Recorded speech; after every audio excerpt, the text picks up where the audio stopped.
Os destaques desta edição. Filtragem dos mais de 500 presos que deixarão o Compage para monitoramento eletrônico deve ser feita em até 45 dias. O anúncio de mais de 8.000 vagas em concurso público SEDUC dá início ao ano letivo 2018 nas escolas da rede pública e estadual de ensino. Servidores do Estado vão receber benefícios e reajustes em fevereiro. Governo federal decide decretar intervenção na segurança pública do Rio. Justiça de Portugal concede habeas corpus a empresário investigado na Lava Jato. Maduro ameaça participar sem convite da Cúpula das Américas e o governo peruano proíbe sua entrada no país e sobrevoar seu território. Sobre o signo do cachorro, Pequim entra no ano novo chinês sem fogos de artifício. Emoção marca a vigília pelas vítimas do massacre na escola dos Estados Unidos. Trio é preso ao tentar assaltar motel no Nova Floresta. É encontrado o corpo de rapaz que desapareceu durante retiro religioso. Rapaz de 17 anos morre afogado durante limpeza de açude na M70. Em acerto de contas, homem é executado com 6 tiros no zumbi. É o Jornal da Manhã que começa agora. 5h48. Sejam bem-vindos ao Jornal da Manhã. Bom dia, Eduardo. Bom dia, Paulo. Bom dia, ouvintes. Um total de 92 motoristas foram flagrados dirigindo sob efeito de bebidas alcoólicas entre a noite de sexta-feira e a madrugada de quarta-feira aqui em Manaus. O balanço foi divulgado pelo Departamento Estadual de Trânsito do Amazonas do Detran ontem. Conforme o levantamento, o serviço do Disque Pilec, que é operacionalizado pelos socorristas do Serviço de Atendimento Móvel de Urgência SAMU e Corpo de Bombeiros, levou 129 motoristas em segurança para casa. No total, o Detran M lavrou 553 autos de infração durante o período de carnaval. Foram apreendidos 170 veículos, sendo 95 carros e 75 motocicletas. A maioria das infrações foi relacionada à falta de documentação de motoristas e veículos, além dos casos de embriaguez. Durante o período de carnaval, 80 pessoas ficaram lesionadas após se envolverem em acidentes de trânsito. O número é 70% menor do que o registrado entre os dias 23 de fevereiro e 1º de março de 2017, período do carnaval no ano passado, quando 264 pessoas sofreram sequelas no trânsito. 5h52 em Manaus. Alberto Peregrini, algum acidente de trânsito durante a madrugada de hoje, não? Até o presente momento, não, Paulo. Bom dia a você, bom dia, Eduardo Silva, ouvintes do Jornal da Manhã. Nas vias por onde nós já passamos, Alameda Costa Ferreira, Camapuã, Noel Núteos e a Alameda Costa Ferreira, como já disse, praticamente em toda a sua extensão, eu não percebi, Paulo, nós não tivemos nenhum tipo de acidente de trânsito. A população tem ônibus com tranquilidade nesse fim de madrugada, início de manhã, Peregrini? Até o presente momento, sim, Paulo. Mais uma vez, conforme a toda determinação, nós visitamos as principais garagens do transporte rodoviário já na madrugada e o que observamos é a saída normal dos coletivos para os terminais, pelo menos até o presente momento. Peregrini, aquele homem, aquele caseiro que foi assassinado e que a família havia desaparecido, a família foi encontrada, a mulher e os filhos. Ela foi amarrada durante o crime pelos bandidos. Imagine só, um garoto de 14 anos e um outro de 23 anos pediram emprego lá no local. O homem deu emprego a eles e de repente eles pegaram um terçado e saíram para agredir o homem e molestar a família. O homem morreu, o trio, os dois ainda estão desaparecidos, mas já se sabe que é um garoto de 14 anos e um outro de 23 anos. A mulher foi encontrada à altura do quilômetro 83, ela saiu, ela conseguiu se desamarrar, ela foi amarrada a uma árvore, conseguiu desamarrar, pegar os filhos e fugir pela floresta, Peregrini. Agora você imagina, né, Paulo? Criança de 3 anos, outra de apenas 11 meses, ficar aí mais de 24 horas presas dentro da mata, as crianças muito debilitadas, tiveram que passar foram hospitalizadas, inclusive, na mão desses bandidos aí, Paulo Guerra, que com certeza a polícia deverá prendê-los nas próximas horas. Nova Floresta, motel, um trio chegou, 2 homens e uma mulher. O que eles fizeram, Peregrini? Chegaram, Paulo Guerra, como se fossem para o amor, né, Paulo? Naquele local onde as pessoas, um local, né, tranquilo. O desfrute, diríamos. Procuram para o amor, né, Paulo? E chegando lá, os 3 chegaram e anunciaram um assalto. Uma camareira viu a situação na recepção e comunicou à polícia, que rapidamente chegou ao local e prendeu o trio que estava assaltando o motel, Paulo. Mas eles chegaram perguntando quanto era o preço do quarto, não é, Peregrino? Ah, sim, chegaram na recepção e perguntaram ao recepcionista, olha, quanto é que custa as suítes aqui do motel? Aí eles disseram, olha, tem de 5, de 10 e de 15 reais a hora. Aí eles ficaram perguntando, de repente, quando a moça foi pegar a chave da suíte que eles pediram, eles anunciaram um assalto, Paulo. As suítes é 1, 2 e 3 estrelas. A suíte mais barata, que foram a que eles pediam, ela contém um ventilador, uma cama e um sabonete, né? Um pedaço de sabonete. Aquele sabonete é cortado em 3 partes e uma parte é dada ao cliente.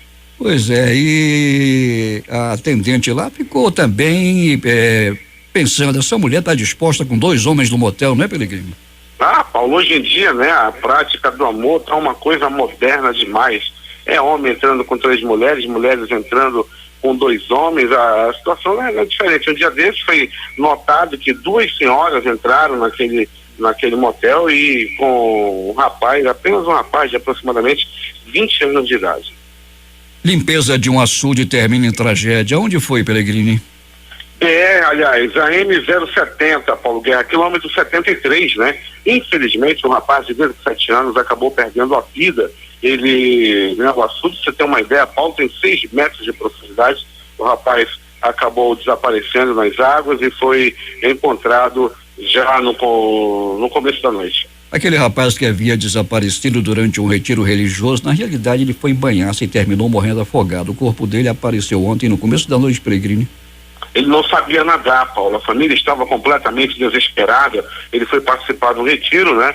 Foi fazer um retiro durante o carnaval e acabou desaparecendo, né? Infelizmente, o Lucas Mateus Souza Mota, de 18 anos, o corpo foi encontrado ontem à noite por volta de 19 horas. Zumbi dos Palmares, madrugada de pânico, um homem foi executado, Alberto Peregrini.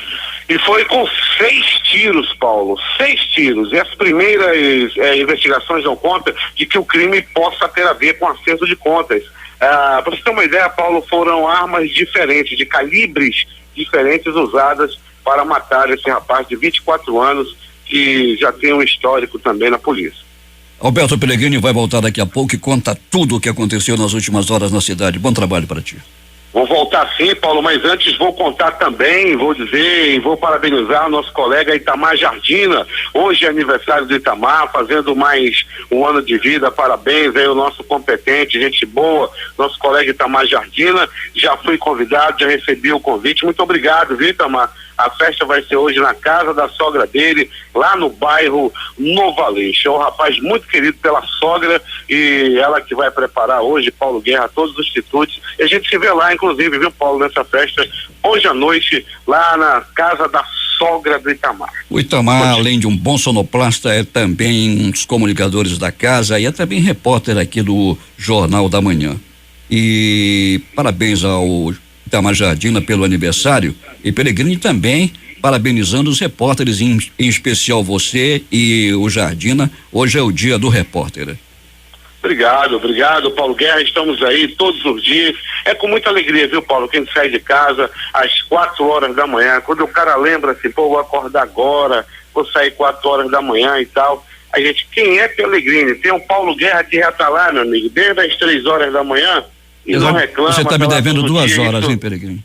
Oi? Você tá me devendo 2 horas. 3 horas da manhã não dá para fazer o jornal. É 1h30 da manhã no máximo, Alberto Peregrini. Já tá por aí, né, Paulo Guerra? E quem sou eu, né, para não acordar cedo? Já vai na rua também, desde as 4 da manhã a gente está por aí, faz aquelas amizades. Já tem lá no IML, a gente já tem aqueles amigos que já frequentam até a casa da gente. É muito bacana. É muito bom realmente acordar antes do sol. E é contigo, Paulinho.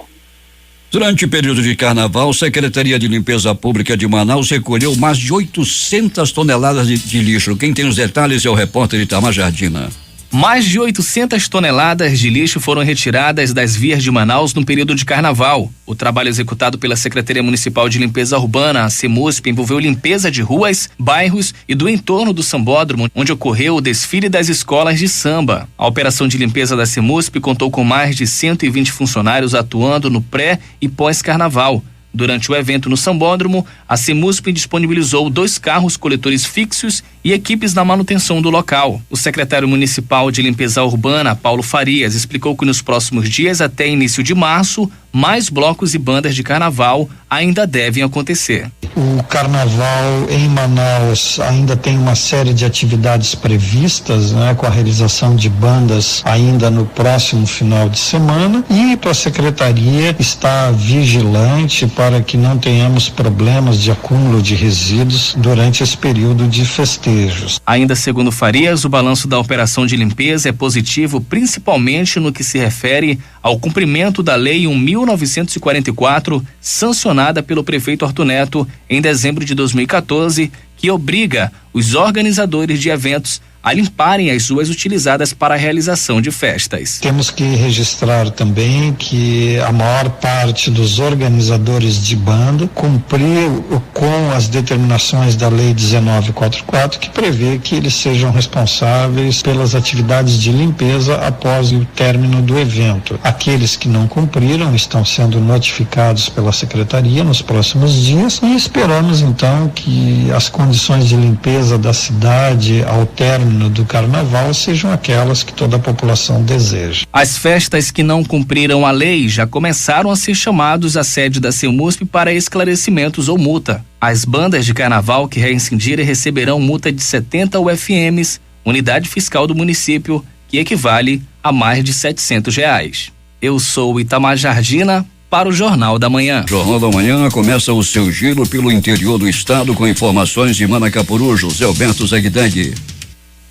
Muito bem, Paulo Guerra. O Centro de Educação Tecnológica do Amazonas CETAM Manacapuru informa que haverá matrículas para os cursos de informática básica e avançada ano 2018. As matrículas serão realizadas no dia 19 de fevereiro, a partir das 7 horas, por ordem de chegada. Local de matrícula, Secretaria do CETAM, situada à Avenida Eduardo Ribeiro, 262, no centro. Documentos necessários: cópia original do RG, CPF, comprovante de residência, documento de escolaridade, certificado de informática básica, se for se inscrever para o avançado. Podem se inscrever pessoas a partir dos 14 anos de idade. Observação: nenhuma matrícula será realizada com pendência de documentos. Os parceiros são SEDUC, CEMED, UAB, Escola Estadual Magnólia Ventura e Agra Reis. O CETAM informa ainda que os cursos técnicos em andamento do ano passado deverão iniciar nesta segunda-feira, dia 19.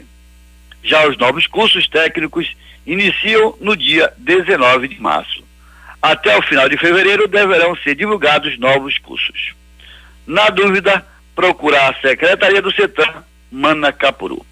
Para o Jornal da Manhã, Rede Difusora de Rádio, Zegdag. 6h07. Mais de 300 pessoas doaram sangue voluntariamente na Fundação Hospitalar de Hematologia e Hemoterapia do Amazonas nos 3 dias de funcionamento da instituição durante o Carnaval, sábado, segunda e quarta-feira. O balanço, segundo a direção da Fundação, é considerado positivo.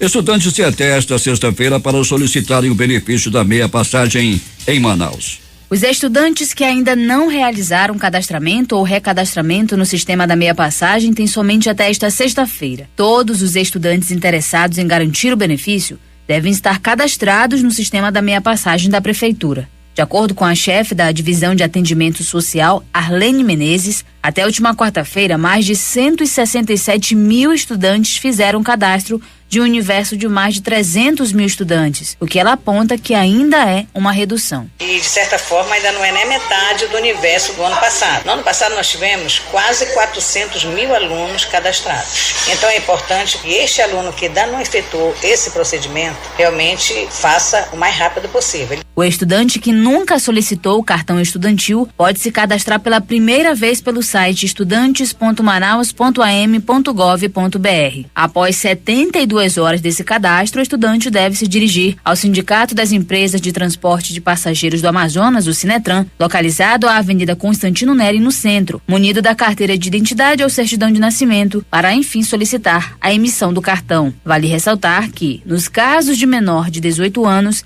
este deve comparecer ao Sinetran acompanhado do responsável legal. Após o procedimento, o estudante vai aguardar a aprovação de seu cadastro pela instituição de ensino, além do início do ano letivo, para assim comprar a quantidade de créditos referente ao curso que vai frequentar. 6h09 em Manaus. O Liceu de Artes e Ofícios Cláudio Santoro abre na próxima segunda-feira inscrições para 1.168 vagas em cursos de iniciação artística para alunos a partir dos 7 anos de idade. As inscrições continuam até o dia 21 deste mês na unidade do Centro de Convenções Professor Gilberto Mestrinho, Sambódromo de Manaus. Neste ano, as inscrições também poderão ser feitas pela internet por meio do Portal da Cultura. Nesta sexta-feira, a partir das 20 horas, o Teatro Amazonas vai ser palco do show da banda Contra Mais Z, que contará com participações especiais do guitarrista Álvaro Raposo, do contrabaixista Fábio Souza, do tecladista Alexandre Pedraça e da banda Platinados. A apresentação, que tem entrada franca, faz parte da agenda do Espaço Aberto, programa promovido pela Secretaria de Estado de Cultura. O show terá repertório totalmente autoral, com músicas como Adeus, que atualmente possui mais de 19 mil visualizações, e Tucumã, que possui um ritmo mais irônico e sarcástico, seguindo a principal característica da banda, que é o bom humor e a interação com o público por meio de performances. 6h10 em Manaus.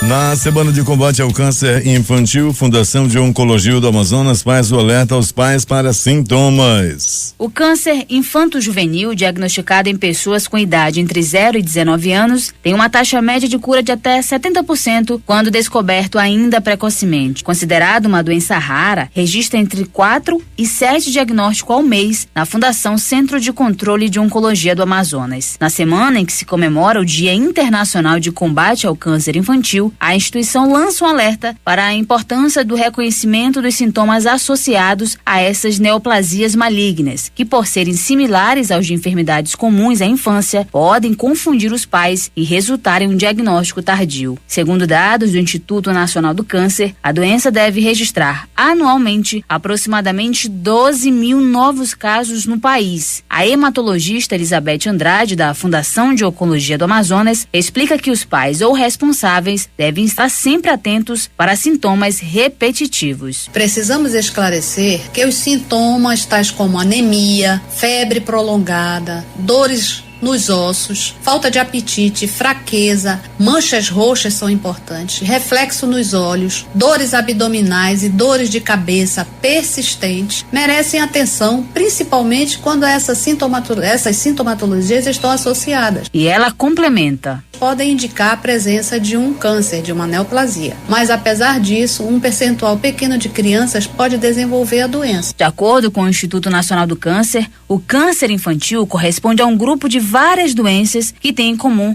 a proliferação descontrolada de células anormais e que pode ocorrer em qualquer parte do organismo. E a Comissão de Constituição e Justiça e Redação da Assembleia Legislativa aprovou o projeto de lei que cria o Junho Vermelho, um mês dedicado à conscientização da doação de sangue em todo o Amazonas. O objetivo do projeto, segundo o autor, deputado estadual José Neto, do PSD, é manter o nível do banco de sangue da Fundação Hospitalar de Hematologia e Hemoterapia do Amazonas, o HEMOAN, em níveis normais para facilitar o atendimento às necessidades da população e salvar vidas. 6h12. O Sindicato dos Trabalhadores das Indústrias Urbanas do Estado do Amazonas vai ajuizar na segunda-feira, junto à Justiça do Trabalho, para impedir as demissões em massa que a Eletrobras Amazonas Distribuidora vai realizar nos próximos meses. A informação foi dada ontem pelo advogado da entidade, Roberto Cabreira. De acordo com Cabreira, a ação ainda não foi apresentada porque o sindicato vai se reunir com o Ministério Público do Estado para verificar se realmente houve uma recomendação em relação aos funcionários não concursados. Estamos com tudo pronto, estamos esperando um ofício para saber se procede ou não. Caso proceda, vamos entrar com uma outra linha de defesa, assegurou. Os desligamentos de funcionários do setor fazem parte do processo de privatização que a estatal vem passando. Um grupo de professores da rede estadual e municipal de ensino de Manaus fez protesto ontem de manhã para reivindicar reajuste de 35% nos salários. Os educadores dizem que o pagamento da database da categoria está atrasado há 4 anos. O subsecretário da Casa Militar, Damascílio Mamed Filho, disse que deve encaminhar a pauta das reivindicações apresentadas para o governador Amazolino Mendes.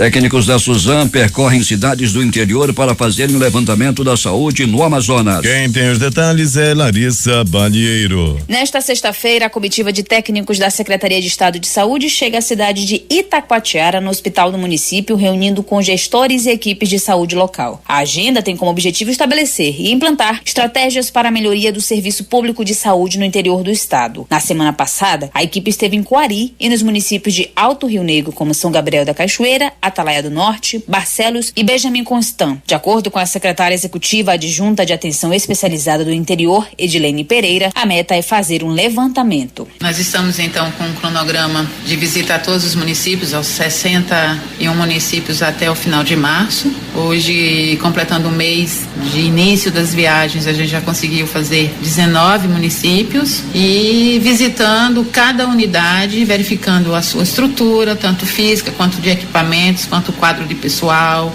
quanto necessidade de qualificação de pessoal. Essas são as nossas principais demandas. Em Coari, por exemplo, onde a comitiva esteve no dia 7 de fevereiro, o diretor-presidente da Fundação de Vigilância em Saúde, Bernardino Albuquerque, acompanhou a visita para discutir estratégias de controle da dengue, malária e tuberculose. Ele anunciou que vai enviar reforço ao município. Foi feita ainda uma reunião com a Secretaria Municipal de Coari, visita ao Hospital Regional e às unidades de atenção básica. Eu sou Larissa Balieiro, para o Jornal da Manhã. 6h15 em Manaus. Câmara Municipal de Iranduba inicia trabalhos de 2018. Quem tem os detalhes é J. Rai. Em sessão solene realizada na manhã de ontem no plenário Francisco Maquiné de Souza, a Câmara Municipal de Iranduba abriu os trabalhos de 2018 com a mensagem do chefe do Poder Executivo. A leitura do texto foi feita pelo secretário da Casa Civil, George Gomes, e após os pronunciamentos dos vereadores, o prefeito Francisco Gomes fez um discurso de improviso que durou mais de 15 minutos. Entre os destaques da mensagem, o pagamento de dívidas herdadas, o reajuste de 7% nos vencimentos de servidores, pontualidade no pagamento dos salários, aumento da arrecadação local de R$300 mil em janeiro do ano passado para mais de R$1 milhão no início deste ano, a retomada de obras que estavam paralisadas e com pendências em órgãos federais e a recuperação de centenas de ramais de acesso às comunidades. A realização de obras de infraestrutura na sede do município e no distrito de Cacau-Pireira, com a parceria do governo do estado, é uma das metas principais da prefeitura de Iranduba para este ano, de acordo com o texto da mensagem do executivo. Entre muitas outras, também fazem parte das prioridades para 2018 a aquisição de 2 novas ambulâncias, 5 transportes sanitários eletivos, 2 consultórios odontológicos móveis, a criação de um centro de reabilitação fisioterápica e a construção de mais uma unidade básica de saúde. Em seu discurso, o prefeito Francisco Gomes declarou que pretende ir com frequência neste ano às reuniões da Câmara Municipal para discutir com os vereadores e com a sociedade as soluções para as inúmeras demandas comunitárias. O prefeito finalizou o discurso na tribuna da Câmara, alertando alguns servidores municipais que, nas palavras dele, abre aspas, estão escondidos, recebendo sem trabalhar, fecha aspas, para que compareçam com urgência aos seus postos de serviço, sob pena de terem os seus salários suspensos no fim deste mês. De Iranduba, J. Rai, para o Jornal da Manhã. 6h17. A Secretaria de Administração e Gestão do Governo afirmou em nota oficial que vai incluir na folha de pagamento do mês de fevereiro os reajustes de vencimentos, concessão de benefícios e outros pagamentos aos servidores públicos estaduais já publicados no Diário Oficial do Estado. Segundo a nota da SEAD, os grupos de servidores 1 e 2 terão uma folha de pagamento fechada nesta sexta-feira. Já o grupo 3 estará com as folhas prontas até o próximo dia 20, de acordo com previsão dos técnicos da Secretaria. Todos esses servidores já serão contemplados com os reajustes e incorporações ainda neste mês de fevereiro, assegura a nota. O edital de concurso concurso público para professores, técnicos e agentes administrativos da Secretaria de Estado de Educação e Qualidade do Ensino está previsto para ser lançado no mês de março. Ao todo, 8.200 vagas devem ser oferecidas. O anúncio foi feito ontem durante a solenidade de abertura do ano letivo 2018. Durante a cerimônia, o secretário da SEDUC, professor Lourenço Braga, anunciou ainda investimentos na capacitação dos professores da rede. Outro investimento anunciado pela Secretaria para este ano foi a elaboração de um projeto que permita a produção dos livros didáticos que serão utilizados pelos professores da rede estadual. A Secretaria de Estado de Administração Penitenciária, SEAP, definiu ações desta quinta-feira para o cumprimento da decisão assinada por 10 juízes do Tribunal de Justiça do Amazonas para a desativação da unidade do regime semiaberto do Complexo Penitenciário Anísio Jobim, o Compage semiaberto. O governo determinou o cumprimento imediato da decisão, providenciando todos os meios necessários para a execução eficiente das medidas decorrentes da decisão. As ações foram divulgadas durante coletiva de imprensa na sede do Tribunal de Justiça e contou com a presença do secretário da SEAP, Cleitman Coelho, juiz da Vara de Execução Penal, Rony Stone, e do presidente da Ordem dos Advogados do Brasil, seccional Amazonas, Marco Aurélio Choi. De acordo com o secretário de Estado de Administração Penitenciária, coronel da Polícia Militar, Cleitman Coelho, a proposta já tinha sido encaminhada para a execução penal desde março do ano passado. A proposta foi analisada pela FEP e depois encaminhada à apreciação do Ministério Público do Estado do Amazonas. Cabe agora à SEAP implantar as medidas necessárias para que a desativação ocorra da melhor maneira possível, sem prejuízo à segurança da população. Os presos do semiaberto já convivem com a sociedade, pois possuem autorização de trabalho externo. Para que possamos cumprir com a determinação, vamos avaliar a conduta, histórico e bom comportamento para definir os primeiros presos que estão em condições de serem liberados, porque não iremos autorizar a saída de todos de uma só vez. Cleitman Coelho diz que a medida vem auxiliar a superlotação dos presídios da capital, já que com a desativação da estrutura utilizada para o regime semiaberto, o terreno será utilizado para ampliação da estrutura física do Compage fechado, duplicando assim o número de vagas existentes no presídio. Futuramente será analisada a construção de uma nova unidade para o regime semiaberto em estrutura padrão aprovada pelo Departamento Penitenciário Nacional e em local apropriado separado do regime fechado do Compage. Com a desativação, os 585 presos que atualmente estão cumprindo pena em regime semiaberto serão monitorados por tornozeleiras eletrônicas. Os monitorados eletronicamente são acompanhados pela Central de Operação e Controle do Sistema Penitenciário, que está interligada a outras duas centrais, uma em São Paulo, da empresa que fornece a tornozeleira ao Estado do Amazonas, e ao Centro Integrado de Comando e Controle do Amazonas, o CICC, da Secretaria de Estado de Segurança Pública do Amazonas. Além do acompanhamento pelas centrais que estarão monitorando os que utilizam tornozeleira eletrônica, a SEAP irá reforçar a equipe operacional que se desloca até a residência dos monitorados quando existe violação do perímetro determinado ou demais infrações. A Secretaria também irá trabalhar com uma equipe multidisciplinar composta por assistentes sociais e psicólogos para visitas regulares aos monitorados. Já o juiz da VEP, Rony Stone, ressaltou que durante a construção das unidades do regime fechado e semiaberto do Compage, não foi avaliada a situação de risco e de falta de controle que as estruturas próximas iriam gerar. Não se pode colocar uma unidade de controle reduzido de segurança baixa próxima a uma unidade de alta segurança. O que está sendo feito agora é corrigir o erro que foi feito anos atrás. Nós temos que resolver isso, e a solução é monitorar esses presos do regime semiaberto e destacar para a sociedade que não estamos libertando ninguém. Esses presos já estão em semi-liberdade. Com o monitoramento eletrônico será realizado um controle que hoje não existe, enfatizou o juiz. Polícia. Uma fiscalização de rotina no Aeroporto Internacional Eduardo Gomes, em Manaus, resultou na apreensão de 5,33 quilos de cocaína. A droga estava dentro de uma caixa de som que seria despachada para São Paulo. A caixa de som com a droga seria enviada para São Paulo em modalidade de internação, que é a entrada de mercadoria procedente da Zona Franca de Manaus. A substância e o responsável por ela foram encaminhados para a sede da Polícia Federal. O corpo do jovem de 18 anos, Lucas Mateus de Souza Mota, que desapareceu em um retiro de igreja, foi encontrado no início da noite de ontem por comunitários na área do Ramal dos Padres, no quilômetro 23 da BR-174. Segundo o Corpo de Bombeiros, o corpo emergiu no Igarapé por volta das 18h30. Os comunitários retiraram o cadáver das águas e o levaram até a margem. No momento em que o corpo foi encontrado, os bombeiros já haviam encerrado as buscas. A vítima nadava no Igarapé quando desapareceu. O jovem participava de um encontro de uma igreja no feriado de carnaval na última terça-feira. Alberto Pellegrini, o que mais aconteceu nas últimas horas na cidade? Muito bem, Paulo Guerra e ouvintes do Jornal da Manhã. Vamos aos destaques da noite e madrugada. No pronto-socorro 28 de agosto, uma pessoa deu entrada. Paulo Guerra, essa pessoa se meteu em uma briga no bairro da Matinha. Os dois se desentenderam por causa de uma discussão de trânsito e um acabou acertando um soco, um murro na cara do outro e que deu entrada no pronto-socorro 28 de agosto. Pronto-socorro João Lúcio, o gigante da zona leste da cidade.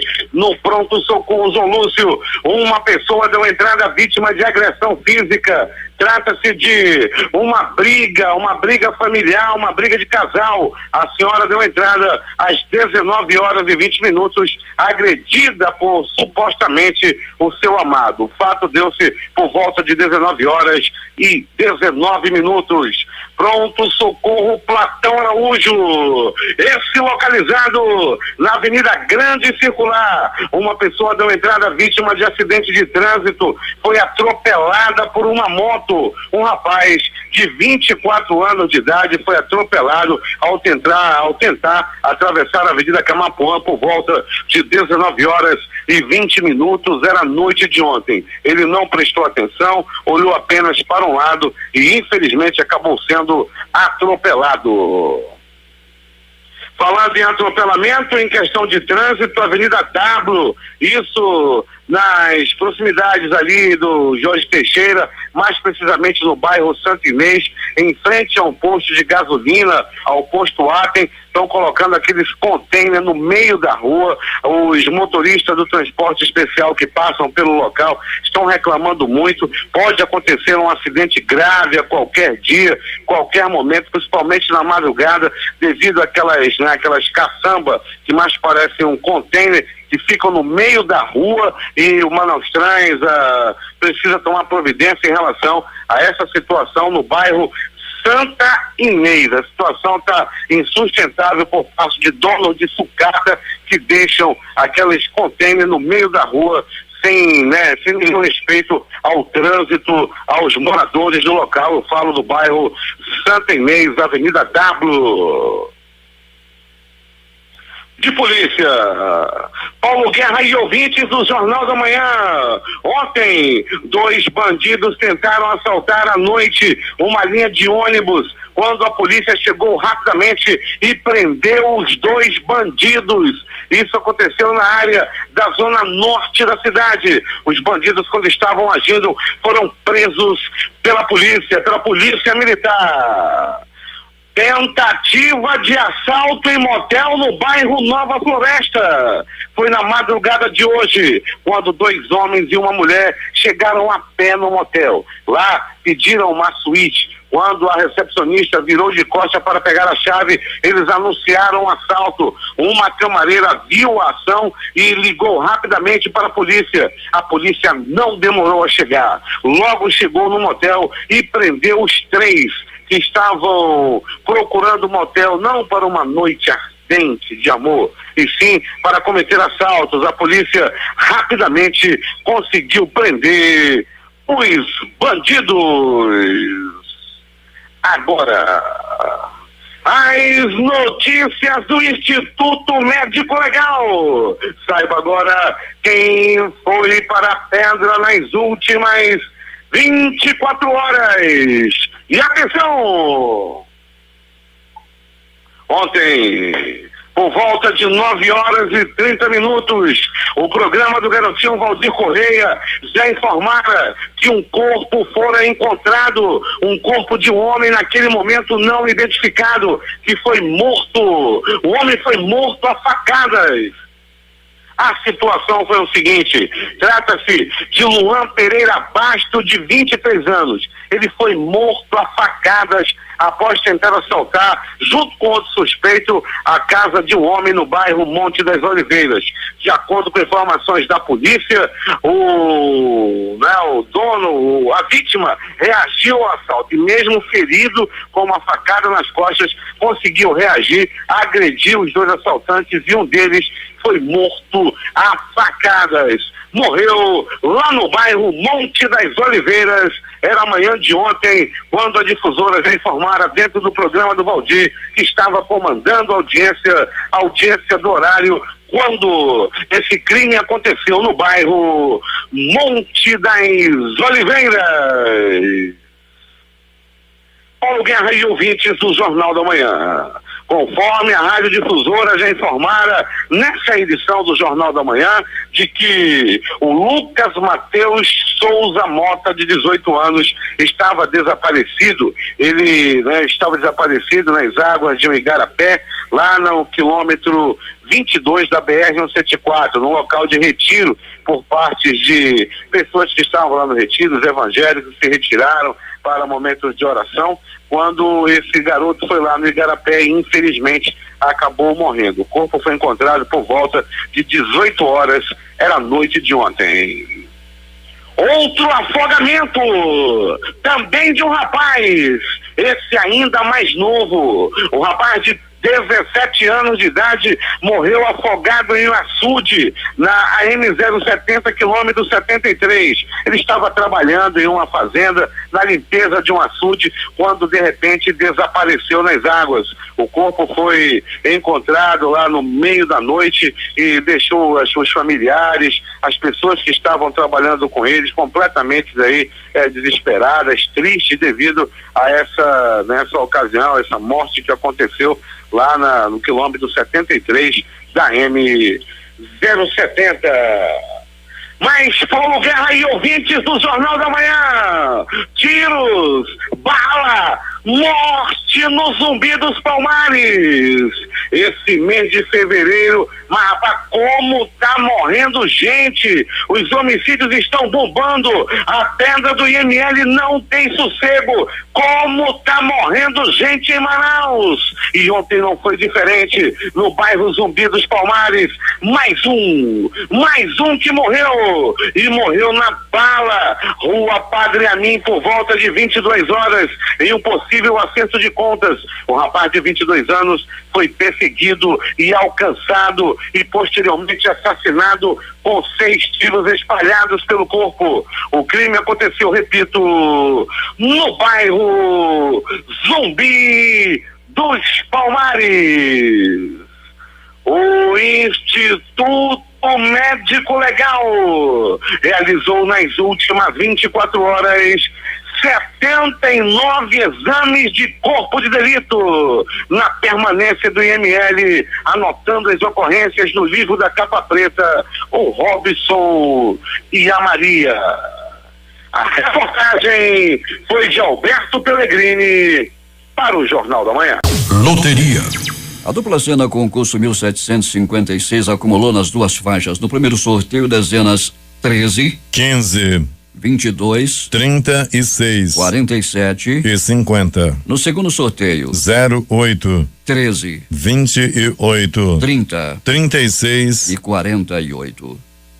Aqui no concurso 4.606 também acumulou dezenas sorteadas 03, 10, 17, 23 e 68. A quadra saiu para 160 apostadores, cada um vai receber R$2.559,74. O terno teve 10.707 apostas ganhadoras com premiação de R$57,52. Repetindo os números da quina: 3, 10, 17, 23 e 68. Agora vamos à Time Mania, concurso 1144, que teve um ganhador que é de Monte Alto, lá em São Paulo. Ele vai receber R$735 mil. As dezenas sorteadas foram 09, 19, 23, 34, 48, 58 e 72. 6 horas e 36 minutos. Esportes. Os jogos de ontem pela Copa do Brasil. Novo Hamburgo 1, CRB também 1, CRB classificado nos pênaltis. O São Paulo se classificou, venceu o CSA por 2-0. Vitória 3, Corumbaense 0. O Esporte Clube venceu o jogo por 3-0, deixou o Ferroviário empatar em 3-3 e o Ferroviário nos pênaltis ganhou em 4-3. Fluminense 5, Salgueiro 0. No Campeonato Paulista, um tropeço. Palmeiras 2, Linense também 2. Na Libertadores da América tivemos ontem Júnior Barranquilla 1, Guarani do Paraguai 0. Pelo jogo da Copa Sul-Americana, primeiramente Nacional do Paraguai 0, Mineiros e Guaiana também 0. Defensa e Justiça da Argentina 0, América de Cali e Colômbia 1. O pai de Neymar usou as redes sociais nesta quinta-feira para rebater críticas feitas ao filho após a derrota do Paris Saint-Germain por 3-1 para o Real Madrid pela Liga dos Campeões. No mesmo dia em que o comentarista Casagrande criticou o camisa 10 do PSG durante o programa A Redação Esporte TV chamando-o de mimado, Neymar da Silva Santos afirmou que no universo do futebol conhecemos muitas pessoas com comportamento de abutre, sem citar nomes. Por vezes se aproveitam de um microfone forte de uma carreira de jogador. Não dá para chamarmos de atleta alguém com um comportamento no mínimo questionáveis fora dos gramados, sem muito brilho, sempre à sombra de outros mais talentosos para destilar suas frustrações. Aproveitam uma derrota, uma batalha perdida para ficarem à espreita, aguardando a derrota na guerra para alimentarem seus egos, como os abutres se alimentam da carniça, escreveu o pai de Neymar. O IBGE vai divulgar daqui a pouco às 9 horas a pesquisa do setor de serviços de dezembro e de 2017. IBGE divulga dados de dezembro. O setor cresceu 1% em novembro, maior alta para o mês desde 2013, mas acumula queda de 3,2% no ano e de 3,4% em 12 meses. O preço médio da gasolina para o consumidor final caiu na semana passada, segundo dados divulgados ontem pela Agência Nacional do Petróleo, Gás Natural e Biocombustíveis. Trata-se da primeira queda após 14 semanas consecutivas de aumento nos postos. A Polícia Rodoviária Federal informou nesta quinta-feira que o Carnaval de 2018 foi o menos violento dos últimos 4 anos. De acordo com o órgão, 103 pessoas morreram por causa de acidentes em estradas federais entre as últimas sexta e quarta-feira, número 31% menor em relação ao Carnaval de 2017, quando aconteceram 150 mortes. O Brasil subiu uma posição, passando o Canadá, e agora ocupa o 8º lugar no ranking mundial que afere a capacidade instalada de produção de energia eólica, segundo a Global Wind Statistics 2017, documento anual que traz dados mundiais de energia eólica produzido pela Global Wind Energy Council. Em 2017, o país conseguiu adicionar 52,57 gigawatts de potência eólica à produção mundial, totalizando 589,58 gigawatts da capacidade instalada, informou a Associação Brasileira de Energia Eólica, que reúne empresas do setor. Em 2016, o Brasil ultrapassou a Itália no ranking e passou a ocupar a 9ª posição. O Corinthians, a Sociedade de Propósito Específico Arena Itaquera S.A., a construtora Norberto Odebrecht e o ex-presidente da Caixa Econômica Federal, Jorge Hereda, foram condenados a devolver o empréstimo de R$400 milhões que viabilizou a construção da Arena Corinthians em São Paulo por decisão da Justiça Federal no Rio Grande do Sul. Cabe recurso à decisão. Sempre cabe. O Corinthians e a Odebrecht informaram que irão recorrer. A Caixa não se manifestou. O presidente Michel Temer assinou nesta quinta-feira um decreto que reconheceu situação de vulnerabilidade em Roraima e uma medida provisória que prevê ações de assistência emergenciais para imigrantes venezuelanos no estado. O texto prevê atuação na mobilidade para imigrantes que queiram se transportar para outros estados do país.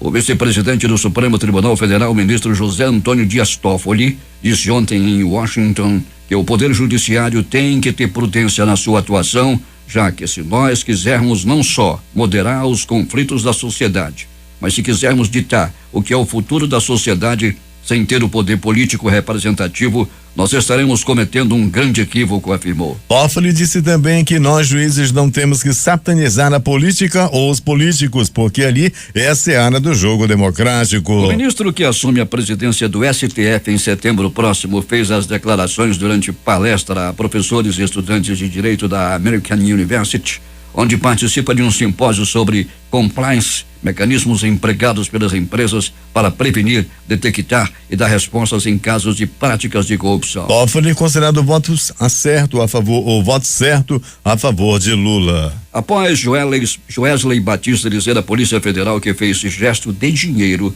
com os dedos durante encontro com Temer, é a vez do ex-diretor da JF, Ricardo Saldi, depor nesta sexta-feira em Brasília. O interrogatório também será no inquérito que investiga o suposto pagamento de propina ao presidente na edição de um decreto sobre o setor de portos. Saldi já tinha sido convocado para depor uma vez, mas ficou de boca fechada. O desembargador Neviton Guedes do Tribunal Regional Federal da Primeira Região atendeu a um pedido da defesa e suspendeu nesta quinta-feira o depoimento do ex-presidente Luiz Inácio Lula da Silva, previsto para o próximo dia 20 em Brasília. A defesa de Lula quer que todas as cerca de 80 testemunhas enroladas no processo sejam movidas antes de o ex-presidente prestar depoimento.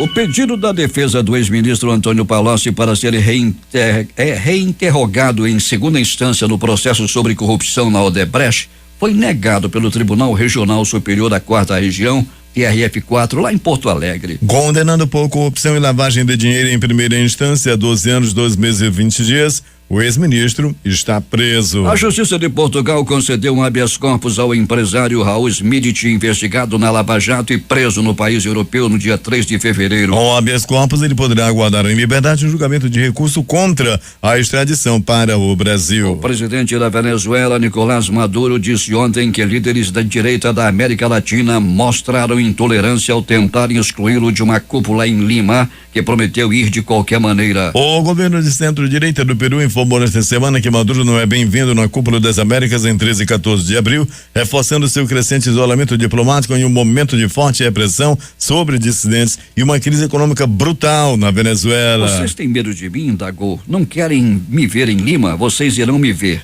porque faça chuva ou faça sol, porá, terra ou mar, irei participar da Cúpula das Américas, disse Maduro durante uma entrevista coletiva a jornalistas estrangeiros, segundo a agência Reuters. A primeira-ministra do Peru, Mercedes Araúz, declarou nesta quinta-feira que o presidente da Venezuela, Nicolás Maduro, não poderá entrar no país, nem sobrevoar o espaço aéreo peruano, fechando as portas ao governante. 6:47.